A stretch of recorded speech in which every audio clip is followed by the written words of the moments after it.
Hey woodworkers, or should I say epoxy woodworkers or CNC woodworkers? This project's kind of a combination of everything.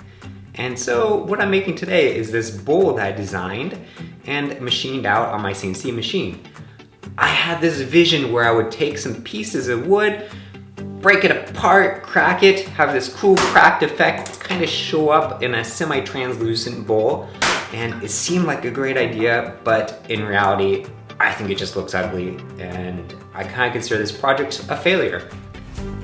I wanted it to be chaotic, but it's just a little bit too chaotic. It just doesn't look good. I also got a lot of bubbles in it. When I cast it upside down, or sorry, I cast it right side up, so there were smaller pieces of wood as it goes up. And that is a problem because bubbles, as they were coming up, would get stuck underneath the pieces of wood on top, and they couldn't escape because I don't have a pressure pot to get them all out, or a vacuum chamber. So because of that, it got bubbles in the ending piece, which is kind of a bummer. Still, I learned a lot. It was fun to make this shape, and I think the bowl has a lot of promise with some other designs and other kinds of wood.